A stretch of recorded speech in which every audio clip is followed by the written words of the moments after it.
CM Revanth Reddy sir, నేను మీ video చూసినాను sir. మీ అమ్మనో నీ చెల్లినో నీ భార్యనో ఈ రకంగా మాట్లాడితే నువ్వు ఇంతవా నేను అడుగుతున్నా.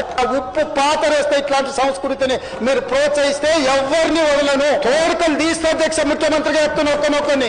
సోషల్ మీడియాలో లక్షల మంది ముందల వీళ్ళ అమ్మగారు చార్మినార్ దగ్గర వ్యభిచారం చేసేవారు. అసలు లేనిపోని అన్ని ఆరోపణలు అన్ని వేసేస్తున్నారు సార్. మన నచ్చకపోతే మమ్మల్ని క్వశ్చన్ చేసి అడగచ్చు. తప్పు తమ్నెల్స్ పెట్టి ఫెయిర్నెస్ అనే పేరుతోని డబ్బుల కోసం, వ్యూస్ కోసం, కానీ ఇట్లా ఇంట్లో తిట్టడానికి మా డాడీ బతికే ఉన్నాడు, మా డాడీ చచ్చిపోయినా అని చెప్తారు సార్. మేము కూడా బెట్టింగ్ యాప్ కి అగెనిస్ట్ ఉన్నాం సార్. గతంలో పెద్ద పెద్ద ఇన్ఫ్లుయెన్సర్ చేసి చూసి చేసినాం, అది ఇప్పుడు పట్టుకొని పర్సనల్ గా అటాక్ చేస్తున్నారు సార్. చట్టాలు అనేవి ఉన్నాయి కదా సార్, దానికి అందరం రెస్పెక్ట్ ఇస్తున్నాం సార్. వీళ్ళెవరు సార్ ఇంట్లో తిట్టడానికి? ఈయన మీద ఎన్నో ఎఫ్ఐఆర్లు ఉన్నాయి, ఎవరు ఏం చేయలేకపోతున్నారు అని చెప్పి ఇష్టం వచ్చిన మాటలు మాట్లాడుతున్నారు సార్. అదే ఆఫీసర్ మీకు ప్లీజ్ నా రిక్వెస్ట్ సార్, దీని మీద ఎమ్మటే యాక్షన్ తీసుకోర్రి. అండ్ నేను కూడా కేసు ఫైల్ చేస్తున్నాను సార్. దీనికి నా కేసు కూడా ముందుకు పోవాలన్నట్టు సపోర్ట్ చేయండి సార్.